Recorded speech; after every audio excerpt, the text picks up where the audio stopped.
여러분 안녕하십니까? 안전지대 119의 안전지킴이 아나운서 이가희입니다. 우리들을 놀라게 하고 슬픔 속으로 빠뜨리는 모든 재난사고들은 우리가 방심하거나 부주의하는 바로 그 순간 곧바로 우리에게 들이닥치는데요. 오늘 안전지대 119에서는 아파트와 어학원처럼 많은 사람들이 모여있는 곳에서 큰 불이 나서 많은 사람들이 대피하는 소동이 벌어진 현장과 승객을 태운 버스와 승합차가 추돌한 뒤 승합차가 인근 매장으로 돌진하면서 5명의 중경상을 입은 위험천만했던 사고, 그리고 새해 첫날 등산을 하던 남성의 눈길이 미끄러지면서 긴급 구조된 아찔했던 구조 현장을 긴급 진단합니다.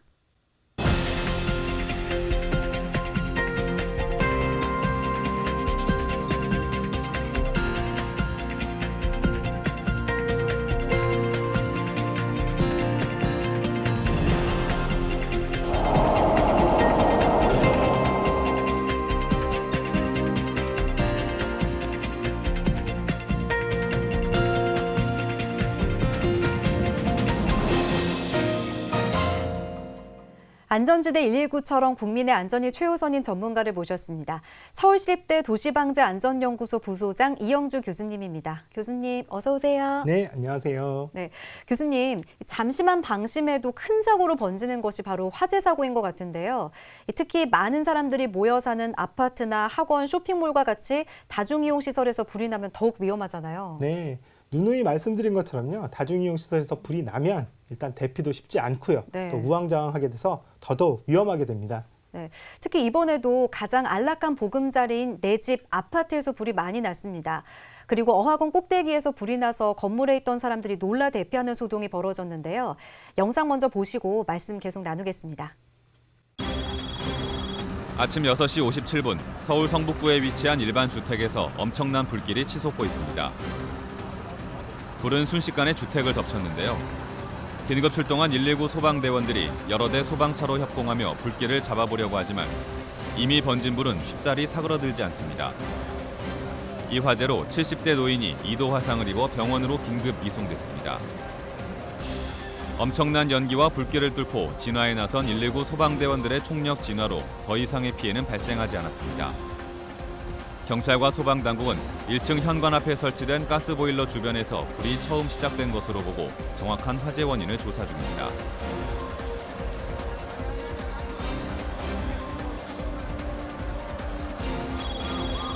밤 10시 39분 서울 강남구 역삼동에 있는 어학원에서 화재가 발생했습니다. 7층짜리 건물 중 5층에 위치한 어학원에서 난 불은 33분이 지나서야 다 꺼졌는데요. 이 불로 건물 일부와 학원 집기류가 불에 타 3,800만 원의 재산 피해가 발생했으나 다행히 인명 피해는 발생하지 않았습니다. 경찰과 소방당국은 어학원 강의실 냉온풍기 주변에서 불이 시작된 것으로 보고 정확한 화재 원인을 조사 중입니다.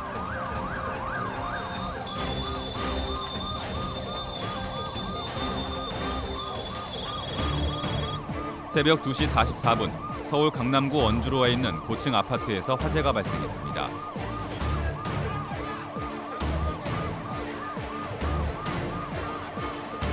아파트 주민들은 한밤중에 갑작스레 발생한 화재에 놀라 긴급 대피하는 큰 소동이 벌어졌는데요. 이 불로 주민 4명이 화재 연기를 흡입해 병원으로 이송된 가운데 대부분의 주민들은 소방대원들의 지시에 따라 침착하게 대피한 결과 다른 큰 인명 피해는 입지 않은 것으로 파악됐습니다. 경찰과 소방당국은 화재 원인을 찾느라 정밀 조사를 벌이고 있습니다. 하마터면 대형 인명사고로 이어질 뻔한 새벽 시간 아파트 화재 현장입니다.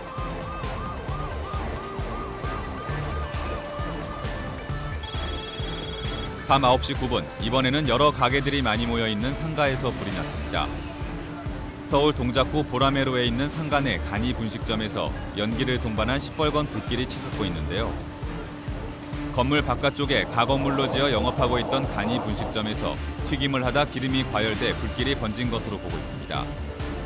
이 불로 분식집 종업원이 2도 화상을 입어 병원으로 옮겨졌습니다. 잠깐의 방심이 큰 화재 사고로 이어지는 만큼 가정이나 식당에서는 더욱 세심한 주의를 기울여야겠습니다.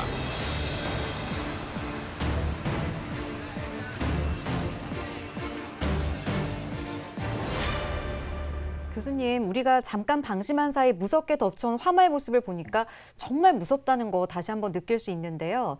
이 아파트에서 불이나 많은 사람들이 대피하는 모습을 보니까 누구에게나 닥칠 수 있는 일이구나 싶어요.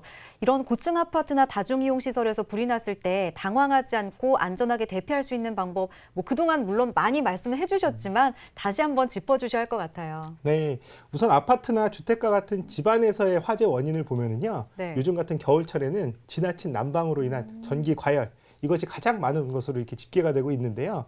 불이 나면 일단 아파트뿐만 아니라 다중이용시설도 마찬가지라고 말씀을 드리고 싶은데요. 엘리베이터 사용은 절대 금물이라는 것 다들 잘 알고 계시지만 네. 다시 한번 말씀을 드리고요.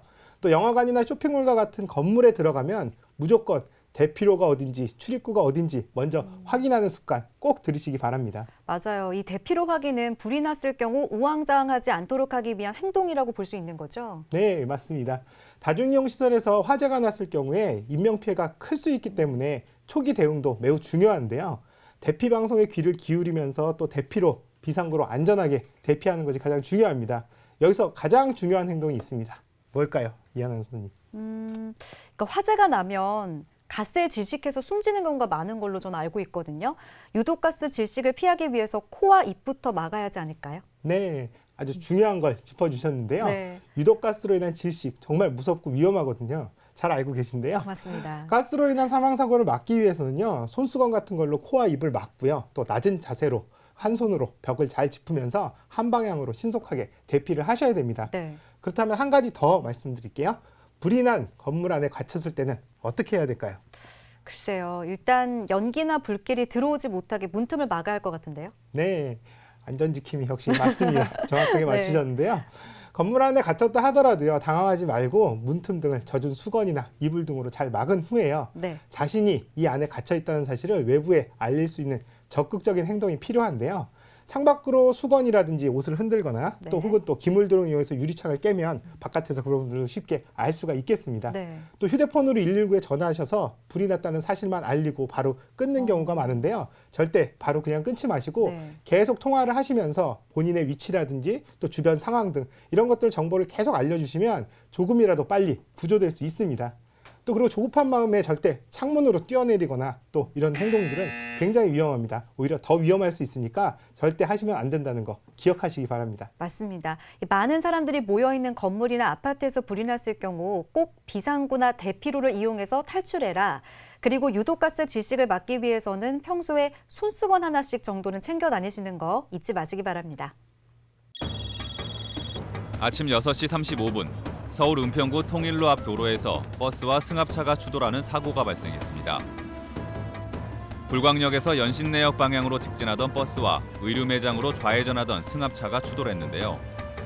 추돌 후 승합차는 의류 매장 안으로 돌진해 부근이 아수라장이 됐습니다.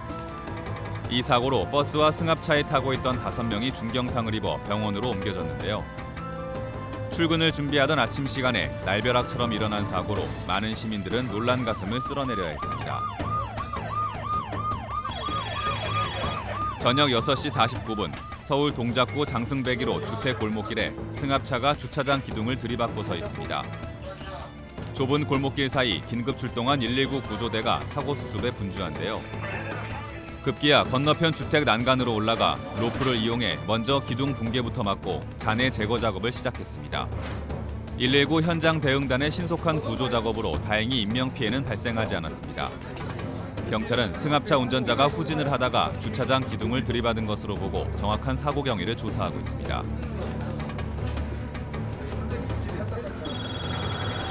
새벽 2시 59분 서울 송파구 마천로 지상주차장에서 차량 한 대가 화염에 휩싸였습니다. 차량 넉 대가 주차돼 있는 주차장에서 일어난 화재 사고인데요. 고구마를 구워 파는 1톤 트럭의 적재한 배터리 부분에서 불이 난 것으로 추정됩니다. 다행히 119 소방대원의 신속한 진압으로 불이 주변 다른 차량으로 확대되지 않았고 인명피해도 발생하지 않았습니다.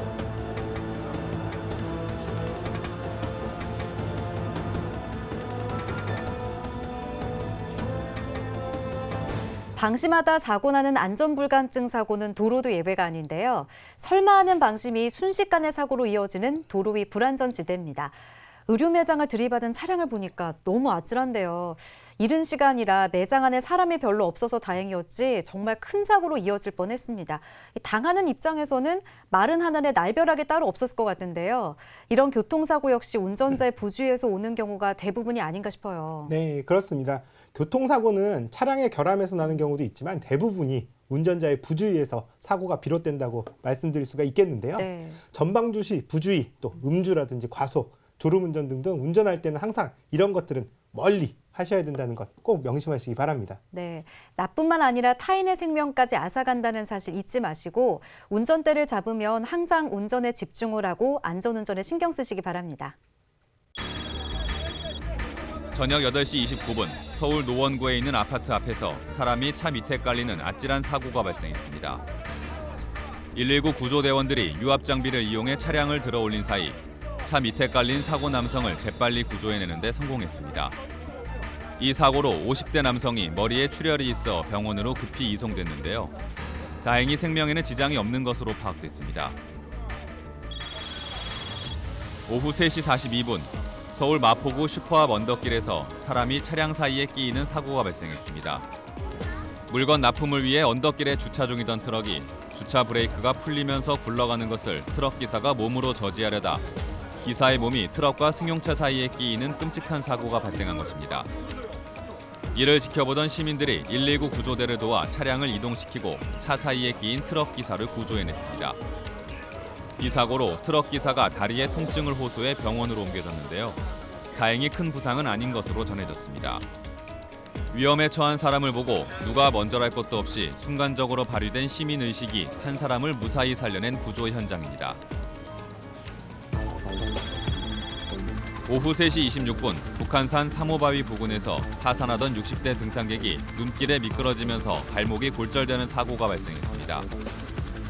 긴급 출동한 119 산악구조대는 부목과 붕대로 신속히 응급조치를 한 뒤 소방구조 헬기에 인계 병원으로 이송됐는데요. 소방당국은 새해를 맞아 산을 찾는 등산객이 늘고 있는 만큼 겨울 산행 시 지켜야 할 안전수칙을 반드시 지키면서 안전하게 산을 타야 한다고 강조하고 있습니다.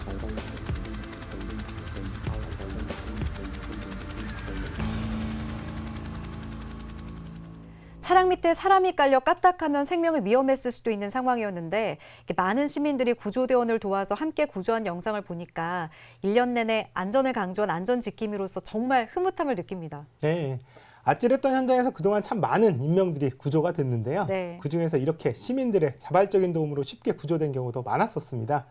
올 한 해 이런 훈훈한 소식들 계속해서 많이 들었으면 좋겠고요. 또 물론 사고 소식은 없길 바라야겠죠. 네, 올 한 해도 안전 꼭 신경 쓰셔야겠습니다. 그런데 교수님, 요즘 연초라서 그런지 겨울임에도 불구하고 등산객이 꽤 많다고 전 들었어요. 네, 그렇습니다. 새로운 한 해를 맞아서 또 산 기운도 받고요. 또 마음을 다잡기 위해서 산을 찾는 분들이 점점 많은데요. 하지만 겨울산 무턱대고 올라갔다가는 영상에서도 보셨다시피 눈길에 미끄러지거나 하는 사고를 당할 수가 있습니다. 그렇다면 겨울 산행 이것만 알고 가자. 어떤 것들이 있을까요? 네, 무엇보다도 먼저 나에게 꼭 맞는 등산 코스를 잘 선택하시기 바랍니다.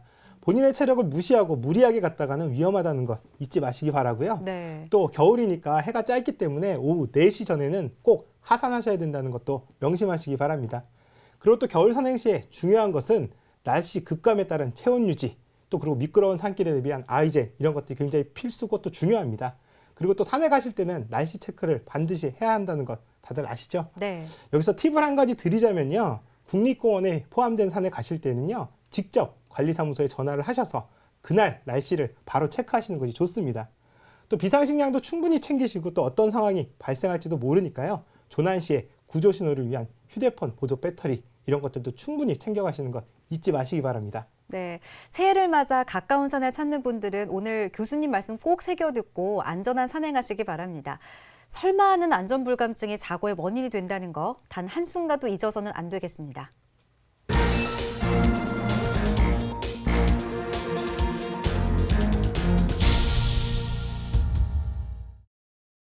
우리들의 안전생활을 위해 안전수칙을 속속들이 짚어보는 안전연구소 알아야 산다 순서입니다. 오늘 이 시간에는 겨울철 자주 발생하는 어린이 화상사고에 대해서 알아볼 텐데요.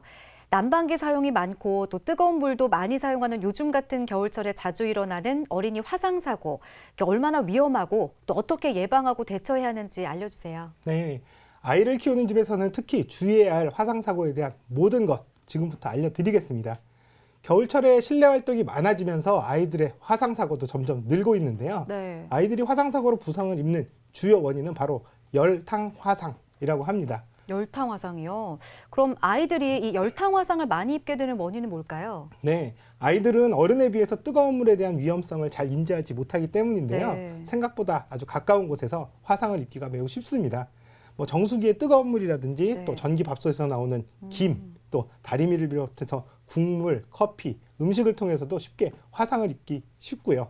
또 난로나 전기장판에 의해서도 화상을 입기 쉽습니다. 네, 교수님, 제 주변에서도 보면은 정말 아차하는 순간에 아이가 다치는 경우를 많이 봤거든요. 아이 엄마 입장에서는 얼마나 가슴이 아플까 싶어요. 네, 그렇습니다. 어린아이의 화상 사고는요, 아이에게서 한시도 눈을 떼서는 안 되는데요. 네. 특히 3세 이하의 유아에게서 사고 발생 빈도가 매우 높다고 합니다. 또 전기밥솥의 수증기로 인한 화상 사고는요, 지난 2011년에는 19건에 불과했는데요. 해마다 점점 증가하면서 지난 2014년에는 65건으로 이렇게 많이 증가를 했다고 합니다.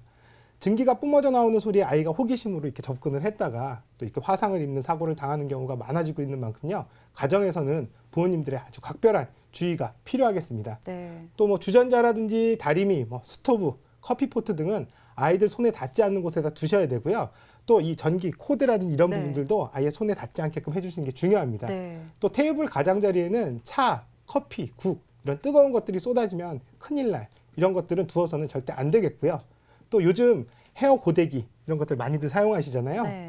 열이 올라 있는 고데기를 방치하다가 아이가 그것을 만져서 화상을 입는 경우들도 굉장히 많습니다.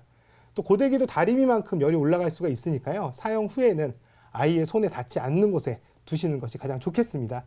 또 아이들이 테이블보를 잡아당길 수도 있으니까요. 아이를 키우는 댁에서는 테이블보라든지 또 식탁 러너 이런 것들은 아예 사용하지 않는 것이 아이들 안전 측면에서는 더 좋겠습니다.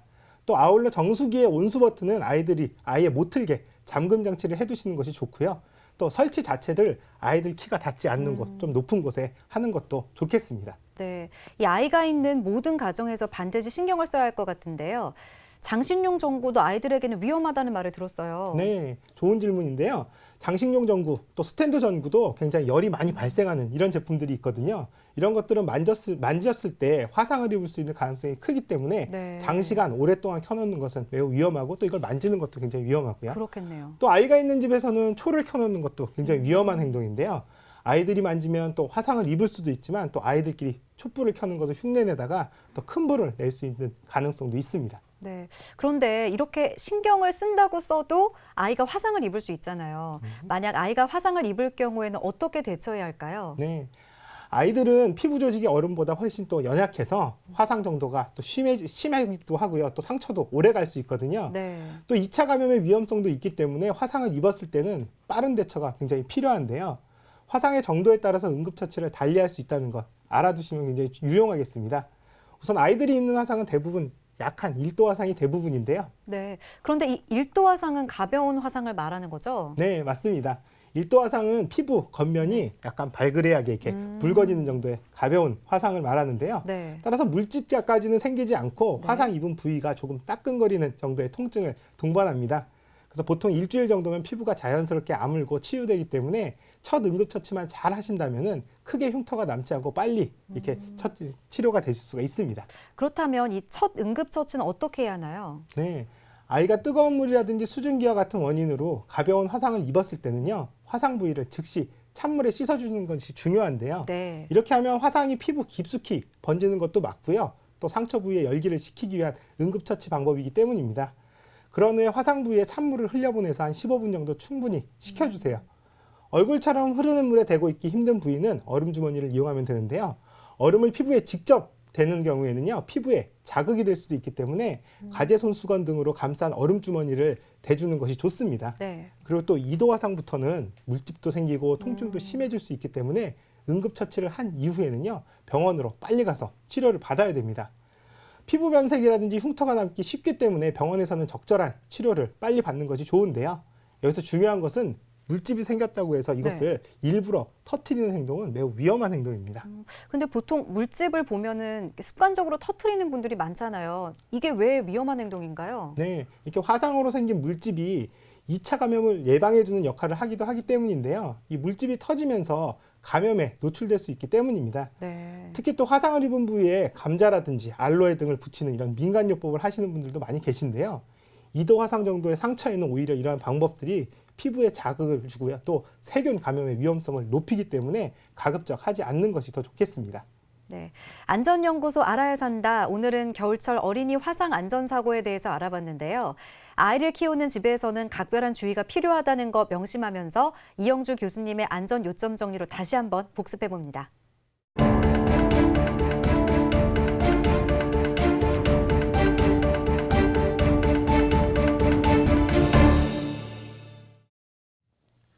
겨울철 어린이 실내 화상 사고에 대해서 다시 한번 정리를 해드리겠습니다.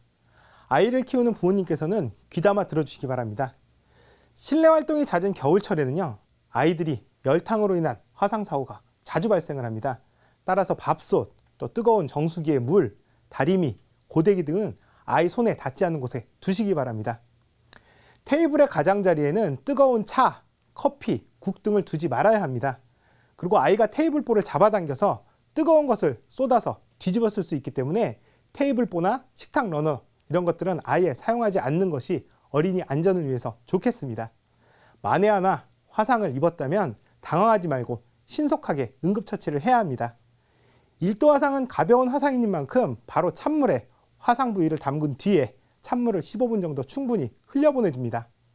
얼굴 같은 부위는 얼음주머니를 만들어서 올려주시는 것이 좋겠습니다. 2도 화상을 입었을 경우에는 화상 전문 병원의 치료가 반드시 필요하니 위에 말씀드린 대로 찬물에 응급처치를 한 후에 신속하게 가까운 병원을 찾기를 바라겠습니다. 여기서 유념하실 것은 물집은 터트리지 말라는 것입니다. 그 물집이 2차 감염을 예방해주는 역할을 하기 때문입니다. 오늘은 겨울철 집안에서 일어날 수 있는 어린이 화상 사고에 대해서 짚어봤는데요. 어린이들을 키우는 집에서는 꼭 유념하시기 바랍니다.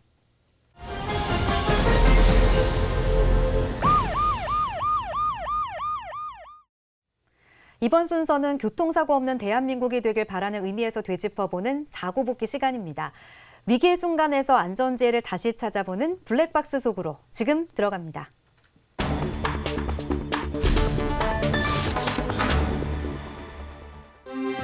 쌩쌩 달리는 고속도로 운전에서 제일 먼저 경계해야 할 위험은 바로 졸음운전인데요. 낮밤 관계없이 여름, 겨울 따질 것 없이 운전자의 눈꺼풀을 무겁게 짓누르는 졸음운전은 눈 감은 채 시속 100km 이상 고속으로 질주하는 깜깜이 운전이라 치명상을 입기 십상입니다. 과속으로 달려가 들이받는 검은 차. 깜빡 졸으셨나요? 졸음 탓에 전방 주시를 못한 추돌 사고입니다. 이곳 역시 고속도로인데요. 아무 일 없다 싶었는데 엄청난 공포가 덮쳐왔습니다. 이 역시 졸음운전이 의심되는 사고인데요. 고속도로에서 빚어진 졸음운전 사고 순간입니다. 고속도로입니다. 잘 달리던 트럭. 깜빡 졸음운전 하셨나요? 순식간에 일어난 무서운 졸음운전 사고입니다. 빠르게 달려나가는 흰색 차. 졸음운전한 듯 휘청거리다가 중앙분리대를 받고 전복되고 맙니다. 하마터면 2차 추돌까지 날 뻔했던 위험천만한 졸음운전 사고 순간입니다. 아무 일 없어 보이는 고속도로인데요. 갑자기 뒤에서 두 차 모두 전복되고 맙니다. 과속과 졸음운전이 부른 도로 위 참극입니다. 눈을 감은 채 고속으로 질주하는 무모하기 짝이 없는 게 졸음운전인데요. 졸음운전 사고 영상은 언제 봐도 무서운 것 같아요. 네, 정말 무섭습니다. 졸음운전. 네. 고속도로에서는 거의 모든 차들이 시속 100km 이상으로 고속으로 질주를 하는데요. 시속 100km의 속도는 1초에 27m를 달려나가서요. 4초만 눈을 감고 있어도 100m 앞에 차를 들이받게 되고요. 또 거기에 눈을 감은 채로 아무런 대비를 못하고 들이받아 버리기 때문에 또 졸음운전을 한 운전 당사자는 치명상을 입게 되는데요. 네. 그 와중에 핸들이 좌우로 이렇게 틀어지기라고 한다면요. 가드레일 또 세기둥과 충돌하게 되고요. 또 산길 커브길에서는 졸음운전을 하면 까마득한 계곡 아래로 이런 저수지 물속으로 이렇게 추락할 수도 있어서 네. 운전자는 물론 동승자라든지 또 일가족 모두가 동시에 돌아오지 못할 길로 떠날 수도 있습니다. 핸들을 잡은 채 조는 순간 불행과 위험이 시작된다고 생각하시면 되겠습니다. 정말 끔찍하네요. 교수님이 그동안 말씀하신 걸 떠올려 보면 졸음은 결코 참아서는 안 되고 졸리는 즉시 차를 세우고 졸음을 해결하고 가야겠네요. 네, 맞습니다. 내려오는 눈꺼풀은 천하장사도 못 들어올린다는 말 다들 아실 텐데요. 네. 졸리는 즉시 휴게소라든지 졸음 쉼터로 들어가셔서 충분히 휴식을 취하시기 바랍니다. 네, 이번 순서는 여러분의 안전생활에 도움이 되는 알짜 정보를 알려드릴 차례입니다. 내외 하나도 놓치지 마시고 여러분의 안전수첩에 꼭 메모하셔서 올 한 해도 안전하게 보내시기 바랍니다. 네, 사고 없는 대한민국을 위해서 재난구조 일선에서 땀을 흘리는 천만 시민의 든든한 안전 지킴이 119 소방대원이 알려주는 따끈따끈한 쏙쏙 안전 지식입니다. 안전 핫클릭!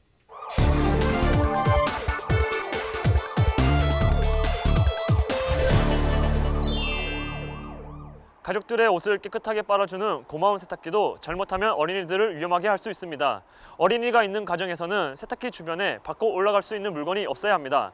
호기심 많은 어린이들이 밟고 올라가 세탁기 통에 빠지는 사고가 날 수 있으므로 세탁기 주변에는 밟고 올라갈 물건이 없게 해주시고 세탁기 뚜껑은 어린이들이 열지 못하게 조치해 주십시오.